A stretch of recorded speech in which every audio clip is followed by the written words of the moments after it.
já tem usado. Usa o teu servo, Pai amado, nas tuas mãos e prepara os nossos corações para que possamos, Pai, absorver essa mensagem, Pai querido. É o que nós te pedimos, Pai amado, hoje e sempre. Amém. Amém. Glória a Deus. Saudamos a igreja com a paz do Senhor. Amém. Diga graças a Deus. Diga glória a Deus. Agora quero convidar você a olhar ao seu vizinho que está ao lado e diz assim: tu és um agente de milagres. Para quem a gente está fraco, diga: tu és um agente de milagre. Romanos, capítulo de número 3. Texto conhecido. Romanos, capítulo de número 3. O seu verso de número 23 e 24. Um texto já conhecido. Enquanto os irmãos acham, quero agradecer e louvar a Deus pela vida do nosso pastor presidente e pela confiança que o Senhor nos concedeu para podermos ministrar a palavra do Senhor. Pois acreditamos que o Senhor só entrega o púlpito para pessoas de confiança. Então, eu acho misericórdia da parte do Senhor, do nosso pastor presidente, para podermos ministrar aqui. Então, somos vaso, e como vaso, devemos permitir que a presença do Senhor seja real em nossas vidas e que deve ser ministrada nada além senão a palavra genuína do Deus Todo-Poderoso. Também quero louvar a Deus pela vida da minha esposa, que sempre apoiou-me no ministério, a vida do Isaac. Carecemos das vossas orações, se aproximam os dias, e como um pai fresco, tô alegre e também com medo, né? Mas é um medo abençoado, né? Porque é nova experiência que a gente nunca passou. Agradecer a Deus pela vida dos nossos amigos, as pessoas que sempre apoiaram o nosso ministério. Rever o irmão Mariel, obrigado, vocês moram em nossos corações e acredito que tem certeza disso. Que Deus abençoe em nome de Jesus. Qual é o livro, meus irmãos? Qual é o livro, meus irmãos? Qual é o capítulo? Qual é o versículo? Diz assim a palavra do Senhor: porque todos pecaram e destituídos estão da glória de Deus, sendo justificados gratuitamente pela graça, diga graça, pela redenção, diga redenção, que há em Cristo Jesus. Toma o seu assento se alegrando nele, porque mais uma vez o Senhor achou graça no meio de nós. Eu preciso que você preste bastante atenção, porque Deus dera a palavra para nós ministrarmos nessa noite. E todos nós já ouvimos essa palavra em programa de rádio. Talvez você já leu em sua própria casa. Talvez você já assistiu a algum programa de TV aonde leram esse texto bíblico. Talvez na escola bíblica dominical. Então não é um texto estranho, é um texto conhecido por muito. Como lemos, porque todos pecaram e destituídos, em outras versões está dizendo, todos pecaram e precisam da glória de Deus, sendo justificados gratuitamente pela graça, pela redenção que há em Cristo Jesus. Nesta noite nós vamos pregar sobre o tema justificados pela graça. Diga justificados pela graça. Não está fraco se realmente você é justificado. Diga justificados pela graça. Preste muito bem atenção. A palavra justificação, judicialmente falando, Ele é dando o direito que você não merece. Ou seja, outrora você ou alguém cometeram um determinado crime, uma determinada situação. Então você automaticamente é levado ou levada presa. E aí o juiz, na hora da sentença, não entendo muito bem sobre direito, não sei como são os processos, talvez não vou falar conforme é. Então naquela hora do julgamento, do martelo ser levantado, automaticamente retiram a culpa sobre você, mesmo você sendo culpado. Então você está sendo justificado. Estão retirando alguma culpa que há sobre você. E alguém está dizendo: olha, Isaías, a partir de hoje a culpa que você está carregando, ela já não é sua. Vamos abolir, já não vai existir. Agora você vai se tornar livre, vai andar livre, vai se tornar um homem feliz, uma mulher feliz, vai poder caminhar com os olhos abertos, com a alegria toda aberta. Por quê? Porque alguém retirou a culpa que há em você, e alguém se chama Jesus Cristo de Nazaré. Se alguém ainda não entendeu e você entendeu, é o momento de erguer suas mãos ao alto e celebrar o nome dele. Aleluia. Entra o pecado no mundo por intermédio da vida de um homem. Eu aprendi algo com um grande amigo, e ele dizia o seguinte: olha, aonde estava Adão e Eva se chama paraíso.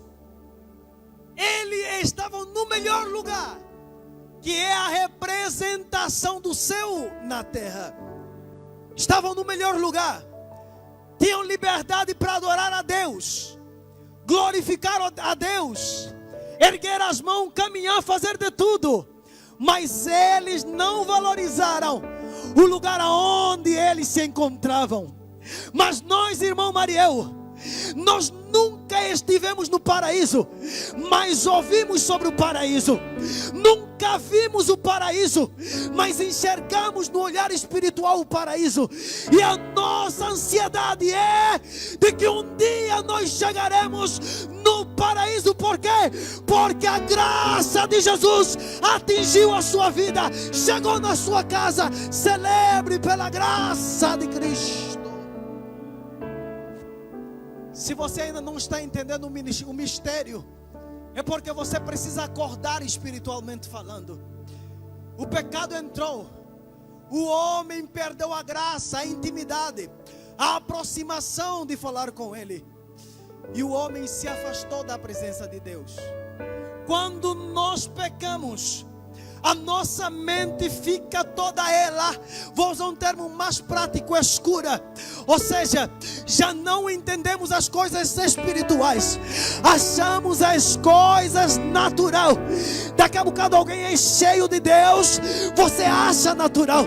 Daqui a bocado alguém está falando em língua estranha, você acha natural. Daqui a bocado, irmãos, vamos jejuar um pouco. Ah, meu Deus, toda hora jejum. Você está achando natural. Por quê? Porque o diabo cegou o teu entendimento. Ei, acorda! Alguém retirou de você a culpa e concedeu você a liberdade de adorá-lo. Ainda tem adorador, ergue as tuas mãos se tem adorador. Ele deu a graça para você adorar. Ele deu a graça para você adorar. O pecado entrou, e por um homem, a Bíblia fala no livro de Romanos 5, por causa de um homem, de um único homem, entra o pecado no mundo. O salmista está dizendo que sim, a minha mãe me gerou do pecado. Por quê? Por causa de Adão. Então essa natureza está em todos nós. Essa fraqueza está em todos nós. E ninguém vai fugir disso. Ninguém. Por quê? Porque todos os dias que acordamos, todos os dias que saímos da nossa casa, todos os dias que você sai para caminhar, o pecado está seguindo você. A fraqueza está te seguindo. A Bíblia vai dizer que o nosso adversário está ao nosso redor. Para quê? Para nos ver se acha em nós uma fraqueza, para realmente cair. Ei, quero dizer algo para você. Não deixe em nenhum momento uma brecha para o inimigo. Se alguém tentar acusar você, agradeça a Deus que você está em pé. Ignora isso, perdoa, porque Cristo te deu a liberdade e te deu força, sustentabilidade. Você está sendo sustentado por Ele. Nós não merecemos. A graça é o dom de Deus, imerecido. Por quê que a graça não nos merece? Porque eu sou um pecador, irmão Mariel. Daqui a instante nós estamos aqui. Daqui a pouco alguém te frustra, te deixa triste. Daqui a instante alguém te joga, sei lá, uma pedra, uma palavra. Você se entristece, obrigado. Você se entristece. Daqui a instante alguém vai caluniar o seu nome, a sua família. Você se entristece. Daqui a instante entra alguém na sua família e tenta destruir tudo. Porque é o plano do inimigo tentar destruir você. É o plano do inimigo tentar destruir você. Mas Deus está dizendo que a justificação está chegando sobre a sua vida. Eu trouxe 3 lições nesta noite. Eu preciso que você preste muita atenção em relação a essas lições. Preste muita atenção. Eu me entristeço, irmão Mariel, quando eu ministro e as pessoas ficam distraídas. Quando eu ministro e as pessoas saem e não pegam nada. Então não permite que ninguém retire a atenção de você, porque Deus tem uma palavra, e esta é a palavra do Senhor, para abençoar você e te manter mais firme, mais forte, para que você possa permanecer cada vez mais em pé na presença do eterno Deus. Preste muita atenção que nós todos os dias estamos caminhando para nos mantermos em pé. Todos os dias estamos caminhando para fugir do pecado.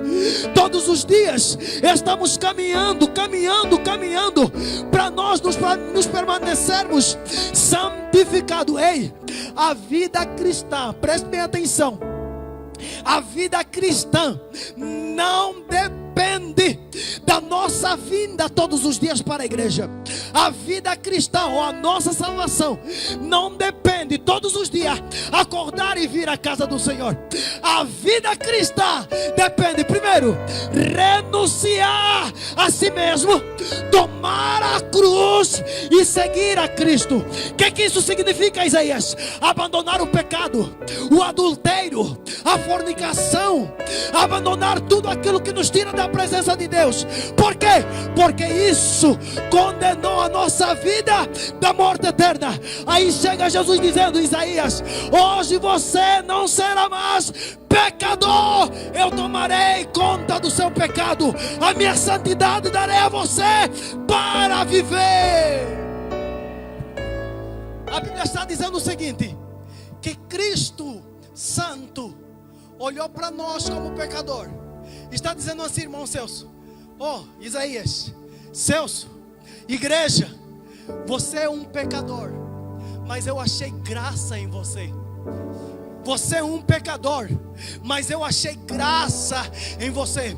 Vamos fazer o seguinte, como você está condenado à morte, você já está condenado à morte, eu vou dar minha vida por você, mas você vai receber a minha santidade. O que aconteceu?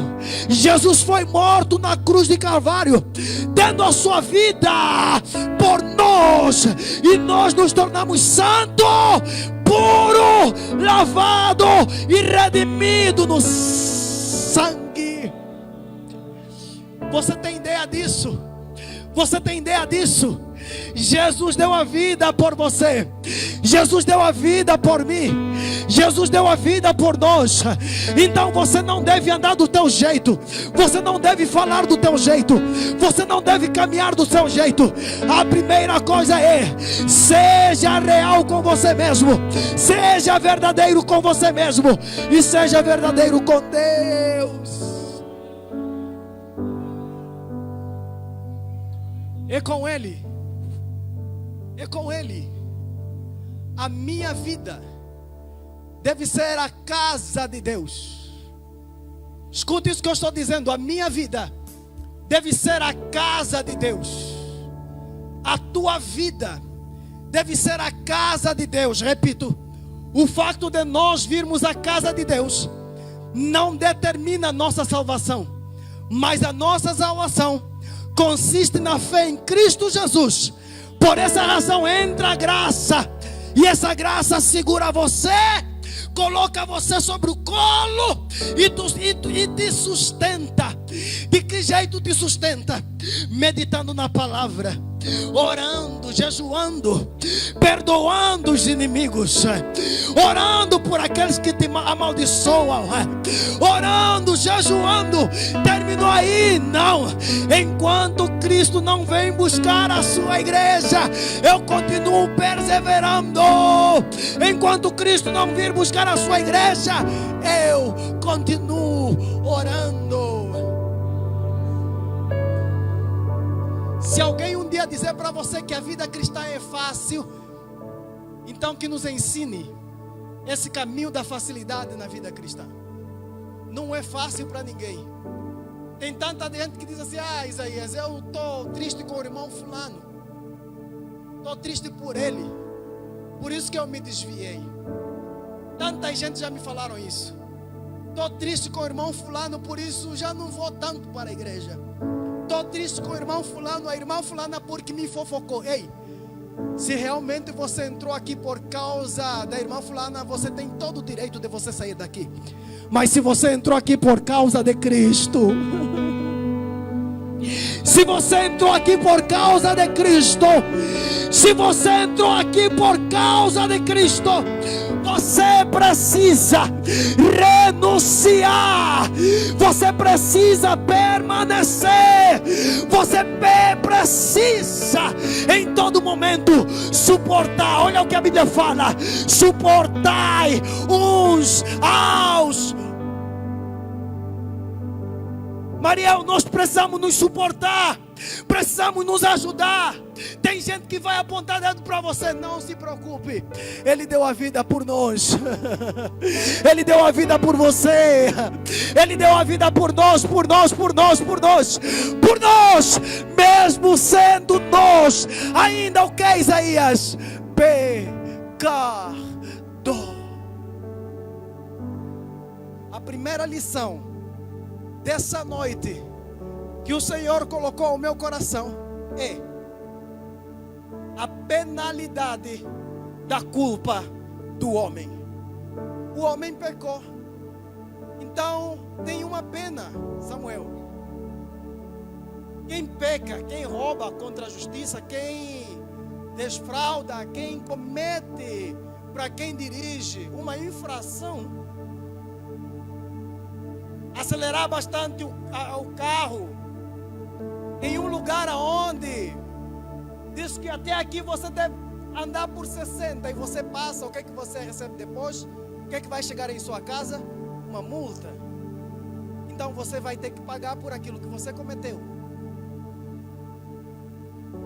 Se a gente, por isso que tem o adágio ou o ditado que diz que aquilo que você plantar, outra hora você vai colher. Aí eu pergunto, enquanto cristão, o que é que você está plantando? Você não deve responder a mim. Enquanto cristão, o que você está plantando? Saiba, se você estiver plantando coisa ruim, no final você vai colher coisa ruim. E se você estiver plantando coisa boa, Então se alegra que no final chegará coisa boa sobre a sua casa. Então se alegra que no final chegará coisa boa sobre a sua casa. Ezequiel 18:4 vai dizer: a alma que pecar essa morrerá. Por que vai morrer? Porque o salário do pecado é? Se alguém um dia te perguntar o que é a morte, você diz que é o salário do pecado. Porque o salário do pecado é a morte. É a condenação daquilo que nós fizemos. E quando ou quantas pessoas morrem sem Cristo? Tem tanta gente que hoje vai no velório e acha normal agora. As pessoas já não têm muito sentimento do que anteriormente. Por isso que a Bíblia vai falar que nós devemos se alegrar com que se alegram e chorar com quem está triste. Devemos chorar com essas pessoas. Eu fico muito triste quando ouço morte de uma pessoa que não é cristão, porque é duro, é triste. Existem 3 mortes que a Bíblia fala. A primeira morte é a morte espiritual, quando você já não entende nada, quando você acha, como eu disse outra hora, coisas normais. Satanás cegou o seu entendimento. A segunda morte é a morte física. Todos nós passaremos por ela. Ou seja, se Jesus vir hoje, graças a Deus não passaremos por ela, mas subiremos com o corpo transformado. Graças a Deus por isso.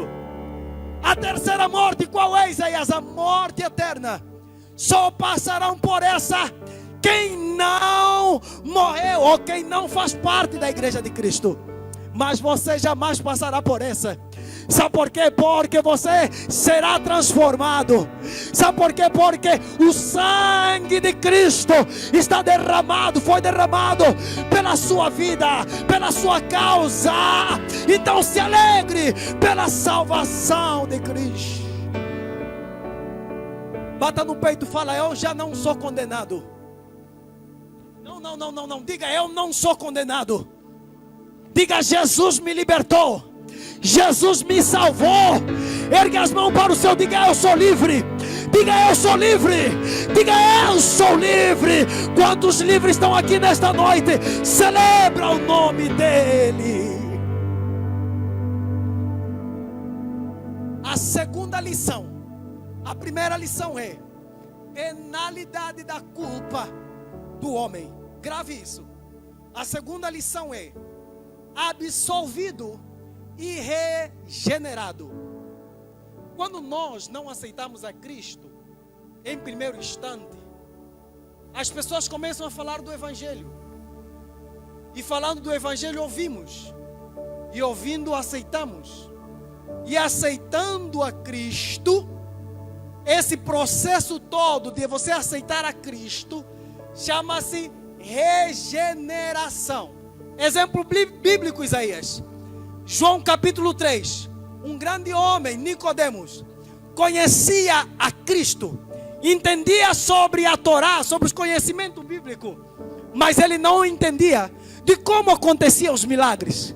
O que aconteceu? Ele procura Jesus de noite. Chegou para Jesus e disse assim: mestre, Rabi, como é que nós não conseguimos fazer o que você faz? E ele reconheceu: se Deus não for com ele. Jesus vai dizer assim: olha, é importante, preste muita atenção, é importante que nós nasçamos de novo. Jesus vai afirmar dizendo assim: olha, o que é nascido da carne material é carne, e o que é nascido do Espírito é Espírito. Ou seja, você vai ter que sair da carne para o Espírito. Regeneração, processo. E fazendo isso, você terá o entendimento. Ou seja, você será absolvido, retirado, você será separado.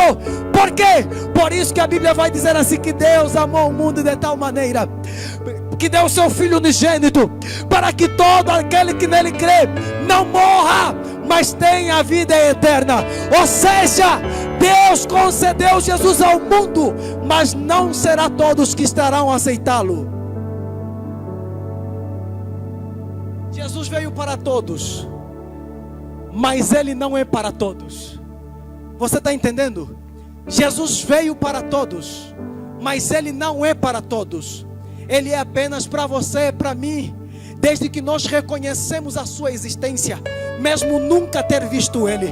Desde que você entenda a sua palavra, mesmo nunca ter visto Ele. Que nos faz ser assim, Isaías, é a fé em Cristo Jesus. Por isso, a Bíblia Sagrada vai nos dizer que a nossa fé, ela vem por ouvir e ouvir a palavra de Deus. De que jeito não me desviarei da palavra? Ouvindo a palavra e praticando a palavra. Ouvindo a palavra e praticando a palavra. Ouvindo a palavra e praticando a palavra de Deus. Um dos maiores pecados que eu, Isaías, chamo de maior, é a ignorância. E o perigo, irmão Celso, não são os mundanos, os ignorantes do Evangelho. Somos nós que conhecemos a verdade e ignoramos essa verdade. Você entendeu? Nós que conhecemos, acabamos ser ignorantes desse Evangelho. Quantas pessoas pedem por oração? Às vezes as coisas não vão bem. Talvez Deus não responde no momento exato. E você se torna ignorante. Daqui a instante você está blasfemando contra Deus. Mas por que não está acontecendo comigo? Por que não está sendo comigo? Não está sendo com a minha família. Ei, aquieta o teu coração. Se alegra em primeira instância pela salvação que chegou na sua casa. Porque tem gente que precisam dessa liberdade para adorar e não conseguem adorar. Olha o que está acontecendo em outros países, guerra. Olha o que está acontecendo muitas coisas. Mas nós temos a liberdade de dizer que Ele é santo. Ele é o Senhor Jesus. Ele é o Deus da minha história, da minha família, da minha casa. Este Deus. Se alegra, diga: a salvação chegou na minha casa. Josué, ele chegou para o povo e disse: ou vocês escolhem, eu não sei, mas eu e a minha casa serviremos ao Senhor. Agora deixa eu te dizer uma coisa, uma verdade. O facto de você crescer na igreja não é um sinônimo da sua salvação. O facto de você ter muitos anos dentro da casa do Senhor não determina a sua salvação. Tem tanta gente, pastor, que bate no peito e diz assim: mas eu já sou antigo, eu já fiz isso, eu falei isso, eu fiz aquilo. Ei, se alegra que a obra do Senhor está caminhando. Se alegra, vamos trabalhar junto. Vamos erguer a casa, vamos trazer o Evangelho para o mundo e trazer o povo de fora para dentro. Chega de olhar para o passado, olha para o presente.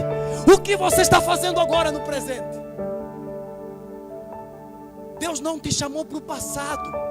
O passado é apenas para nós nos lembrar de onde Deus nos tirou. É apenas para nós lembrar como nós chegamos até aqui. Então se alegra. Sabe por quê? Porque Deus deu a liberdade para você adorá-lo agora. O terceiro ponto, a terceira lição é: mantendo a salvação acesa. Diga: mantendo a salvação acesa. O cristão é a pessoa que mais brinca com a sua salvação. Você pode não acreditar, mas é a verdade. Repito, o cristão é o ser que mais brinca com a sua salvação. Se você conseguir sair da ponta da cidade até a outra ponta da cidade sem vergonha, então você está bom. Porque tem tanta gente que até o mundo aponta o dedo e diz: é o fulano, é a fulana, é tua irmã de igreja, teu irmão de igreja, tem certeza? Ei, igreja, acorda! Porque Satanás não brinca de ser Satanás. Satanás não brinca de ser Diabo! Ele não brinca. Só que nós não. Nós brincamos. Eu quero ter guerra com o irmão Celso. Quero ter guerra com o irmão Leandro. Quero ter guerra com você. A gente está brincando. E Satanás está feliz por isso. Parece brincadeira, mas é um assunto sério, igreja. O que você está aprendendo com essa toda pandemia? Um certo dia, pastor, alguém chegou para mim e disse assim: olha, agora que chegou a pandemia, as pessoas vão se acertar. Eu disse: mentira. As pessoas vão se tornar mais santo. Eu disse: mentira. Só vai ser santo quem já anda na santidade. Sabe por quê? Porque as leis dizem que vocês agora têm que ficar em casa. Agora, pastor, eu pergunto, aquela pessoa que nunca viveu uma vida de oração, será que vai começar a orar? Eu acho que não. Agora, se você já vive uma vida de oração, aí você está entendendo o mistério de Deus, o alerta que Deus está passando para a igreja. Hoje o pastor disse algo muito bonito na escola bíblica dominical, que não foi Deus que mandou a pandemia, mas Ele permitiu que a pandemia chegasse para despertar o povo, para despertar o mundo. Então, igreja, olha o que a Bíblia fala: desperta, ó tu que dorme, e Cristo te esclarecerá. Desperta, igreja, desperta, igreja, desperta. Tem tanta gente que continua dormindo mesmo na pandemia. Um certo dia, pastor, um irmão chegou bem para mim no trabalho e disse assim: ô irmão Isaías, tudo bem? Eu disse: tudo bem. Pois eu nunca mais vou à igreja por causa dessa pandemia. Eu disse: mas irmão, dentro do mercado não tem pandemia? Com certeza que tem. E as pessoas têm mais medo da pandemia do que mais certeza da sua convicção em chamada e fé em Cristo. Essa é a verdade. E a verdade é Cristo. Quando você começar a entender a verdade que é Cristo, você nunca terá medo de qualquer enfermidade. Não, eu digo, se você entender quem é Cristo na sua vida, você jamais terá medo. Irmão Isaías, você está dizendo que não vamos nos proteger. Eu me protejo. Estou protegendo a minha esposa porque está num estado de risco. Todos nós precisamos nos proteger, mas não ter medo de nenhuma enfermidade.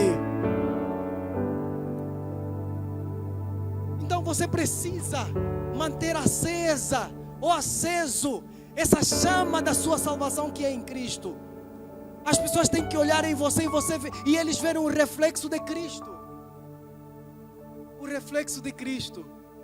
Mas quando eles verem o reflexo de Cristo na sua vida, aí começa uma guerra espiritual na sua vida. Faltou glória a Deus. Quando você tiver o reflexo de Cristo na sua vida, aí começa a guerra espiritual na sua vida. Permita-me dizer aqui, pastor, quantas pessoas provavelmente apontam o dedo para o ministério do Senhor? Por quê? Por causa daquilo que é Cristo que está dentro do ministério do pastor. Quantos de vocês, irmãs, não apontam o dedo para vocês? Sabe por quê? Não simplesmente por você, é por causa do Cristo. Quanto de você que está aí me ouvindo apanha? Por quê?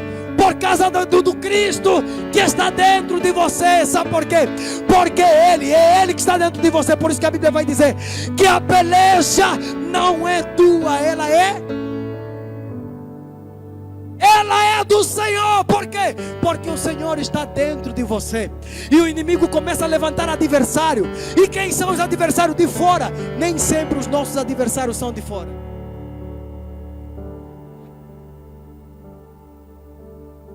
Os nossos adversários várias vezes sentam conosco, comem conosco, oram conosco. Isso é heresia, Isaías. Judas, conhece Judas? Já ouviu falar de Judas?